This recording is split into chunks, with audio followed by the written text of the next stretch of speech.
नमस्कार दोस्तों, मैं डॉक्टर कैलाश दागर सांवलिया क्लासेस के ऑफिशियल यूट्यूब चैनल में आप सभी का स्वागत है। यदि आपने अभी तक तैयारी शुरू नहीं करी है तो फटाफट तैयारी शुरू कर लीजिए, हमारे साथ में जुड़ जाइए। ये जो सवाल है 11 सवाल है और जो हमने हमारे व्हाट्सएप ग्रुप में जो सवाल पूछे थे वही ये सवाल है जो एग्जाम की दृष्टि से बहुत ही इम्पोर्टेंट है। दोस्तों, जो भी हम ग्रुप में सवाल पूछते हैं उन सभी सवालों को एक जगह पर मेंशन कर लेना और उनके आंसर हम हर रोज शाम को देने का प्रयास करेंगे। और जो आपको आंसर आता है आप लोग कमेंट करके उन पर उनको आंसर देने का प्रयास करना। ये जो सवाल है ये बहुत ही इंपॉर्टेंट है और ये जो सवाल है पिछले आरपीएससी, एनआरएचएम और राजस्थान यूनिवर्सिटी जोधपुर ने जो एग्जाम करवाए थे उनकी दृष्टि से और जो ये सवाल पहले पूछे गए हैं वही सवाल है, तो ये सवाल वापस उठ सकते हैं, इसीलिए हमने इन सवालों को लिया है। तो जो जिन्होंने गलत आंसर दिया है कोई बात नहीं, जिन्होंने सही आंसर दिया है उनको भी कोई बात नहीं, और जिन्होंने रिएक्ट कर रहे हैं, जो पढ़ने को लेकर थोड़े सीरियस हैं, उनका धन्यवाद, आपका सिलेक्शन हो जाएगा। और ये जो सवाल है इनको सबको आप एक जगह पर मेंशन करने का प्रयास करना। उसमें हमने हमारा पहला सवाल था कर्म पुरुष का उदाहरण क्या है। कर्म पुरुष का दूसरा नाम चिकित्सकीय पुरुष है और इसी का दूसरा नाम अधिकरण पुरुष है, ऐसा पुरुष जिसकी चिकित्सा करी जा सकती है। तो इसमें आपके ऑप्शन ए है 17 धातुज पुरुष, ये नहीं हो सकता। 60 धातुज पुरुष, इसको थोड़ा सा देख लेना। 24 धातुज पुरुष को हम कर्म पुरुष नहीं बोल सकते, इसको अपन क्या बोलते हैं, राशि पुरुष।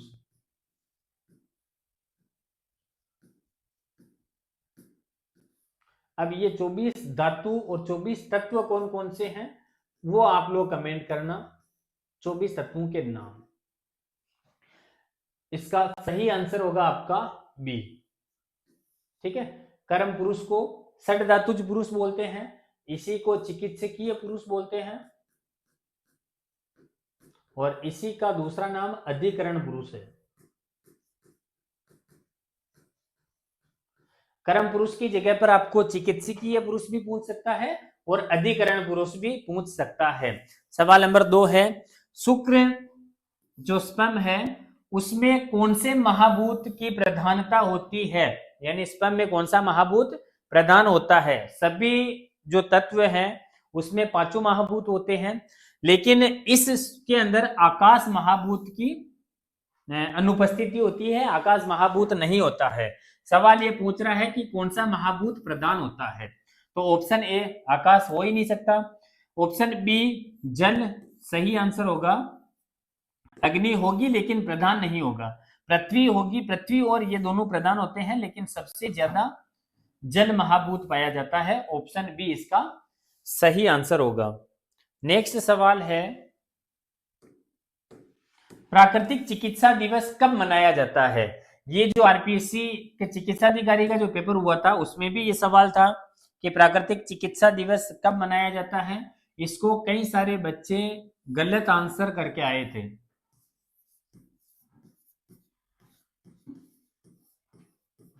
आरपीएससी 2021 योग चिकित्सा अधिकारी में ये सवाल पूछा गया था।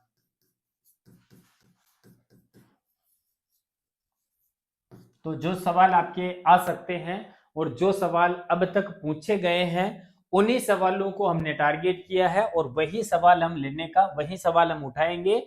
इसीलिए आपको कम से कम इन चीजों को मेंशन करके रखनी है, लिख के रखनी है, ताकि आपको बार बार वीडियो ना देखना पड़े। प्राकृतिक चिकित्सा दिवस कब मनाया जाता है। 18 दिसंबर नहीं हो सकता, 8 नवंबर नहीं हो सकता, 18 नवंबर इसका ऑप्शन सी सही आंसर है। 7 अप्रैल नहीं हो सकता, इस दिन विश्व स्वास्थ्य दिवस है।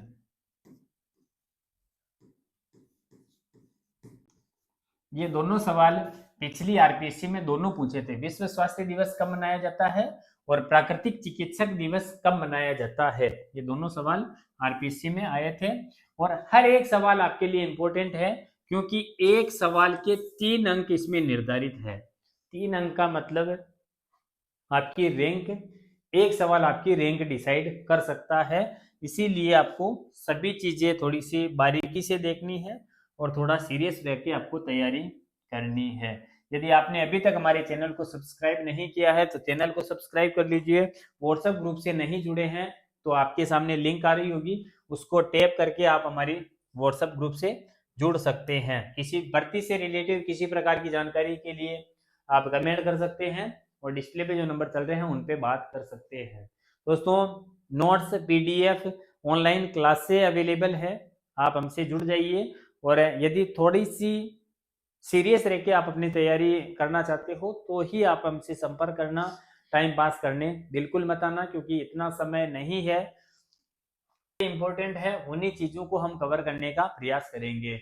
दो हृदय अवस्था आचार्य सुश्रुत के ने कौन से महीने में बताया है, मतलब है ना, पहला जो हृदय है वो माता का होगा और दूसरा जो हृदय है वो शिशु का होगा। अब ये विस्तार से जो है ना गर्भ का मासानुमासिक विकास के अंदर आता है, आचार्य सुश्रुत और चरक ने ज्यादा डिटेल में बताया है। तो ये सवाल अनुसार थर्ड महीने में नहीं होगा, थर्ड महीने में चरक के अनुसार होगा। अगर चरक पूछते तो आपको तीसरा महीना ऑप्शन ए सही करना था, लेकिन यहाँ पर आचार्य सुश्रुत के अनुसार पूछा गया है तो ऑप्शन आपका सी सही होगा, फोर्थ महीने में। ऑप्शन सी इसका सही सही आंसर होगा। चौथी अवस्था को दो हृदय अवस्था माना गया है, बोला गया है। ये नेक्स्ट सवाल जो है वो नेचुरोपैथी से रिलेटिव है। कौन सा माई वाटर क्योर किताब बुक किसने लिखी या फिर इसके लेखक कौन है? माई वाटर क्योर किताब के लेखक कौन है? जिन्होंने बेनेडिक्ट आंसर किया वो गलत है, लुई कुने गलत है। इसका सही आंसर आपका फादर एस निप होगा, ऑप्शन सी। ठीक है, नेक्स्ट सवाल है, बाएं फुसफुस का वजन कितना होता है? तो बायां फुसफुस हमेशा आपका वजन में कम होगा और दाएं फुसफुस का वजन ज्यादा होगा। ठीक है, तो 350 ग्राम नहीं होगा, ऑप्शन बी इसका सही आंसर है, ऑप्शन बी। जिन्होंने बी आंसर किया वो सही है, बाकी आप थोड़ा सा देख लेना। यदि दाएं पूछते तो आपका ऑप्शन सी सही होगा। दाएं लंग्स का वजन कितना होता है? 450 ग्राम। 500 ग्राम नहीं होगा। ठीक है, गर्भाशय का वजन कितना होता है? ये भी इंपॉर्टेंट सवाल है। तो गर्भाशय का वजन होता है आपका ऑप्शन ए सही, 35 से 40 ग्राम गर्भाशय का वजन होता है अगर्भा का। बाकी गर्भवती महिला में गर्भाशय का वजन बढ़ जाएगा, अगर्भा का 35 से 40 ग्राम इसका वजन, ऑप्शन ए सही। 500 ग्राम बहुत ज्यादा होता है, नहीं होगा। 10 ग्राम बहुत ज्यादा छोटा हो जाता है, ये भी नहीं होगा। थोड़ा सा ऑर्गन की साइज को और ऑप्शन को थोड़ा सा दिमाग लगाना, आपके ऑटोमेटिक समझ में आ जाएगा। ऑप्शन 35 से 40 ग्राम इसका गर्भाशय का वजन होता है। नेक्स्ट सवाल है, प्लॉटर कौन सी डिवाइस है? तो ऑप्शन ए है इसका इनपुट डिवाइस, ऑप्शन बी है आउटपुट डिवाइस, ऑप्शन ए नहीं होगा, ऑप्शन बी इसका सही आंसर होगा, बी। यदि इन सारे सवालों को एक जगह लिख लेना और इन्हीं के सामने आप आंसर कर लेना। ठीक है, आंसर लिख लेना। तो बहुत नहीं होगा, इनमें से कोई नहीं होगा, तो ऑप्शन बी इसका सही आंसर है।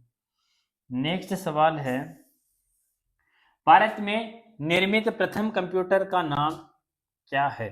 सब कंप्यूटर भारत में बना है, तो ऑप्शन इसका ए सही आंसर होगा, सिद्धार्थ। ठीक है, भारत में निर्मित प्रथम कंप्यूटर का नाम सिद्धार्थ। गजराज नहीं होगा, शिवा नहीं होगा और नॉन ऑफ ये भी नहीं होगा। ऑप्शन सवाल नंबर 10 है, राम RAM का फुल फॉर्म क्या है?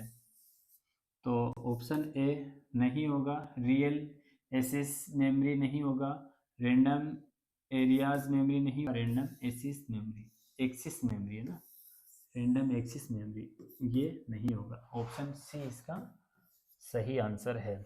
लास्ट सवाल है,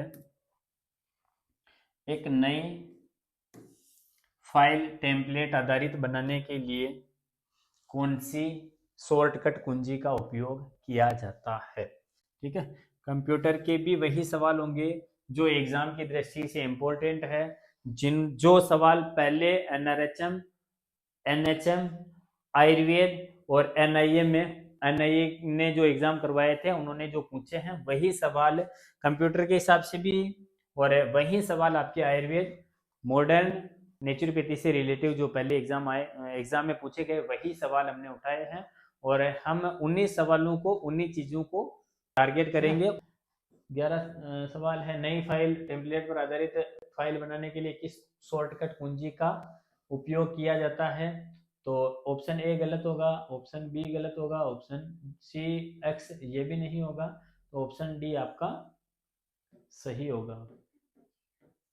यदि अभी तक आपने हमारे चैनल को सब्सक्राइब नहीं किया है तो चैनल को सब्सक्राइब कर लीजिए, और सांवलिया क्लासेस पर notes, PDF, online classes available हैं। यदि आपने अभी तक क्लास ज्वाइन नहीं करी है तो फटाफट मैसेज कीजिए और हमसे जुड़ जाइए। यदि आप सीरियस रह के तैयारी करना चाहते हो तो बिल्कुल आप निसंकोच हमसे संपर्क कर सकते हैं और अपनी तैयारी को मजबूत कर सकते हैं।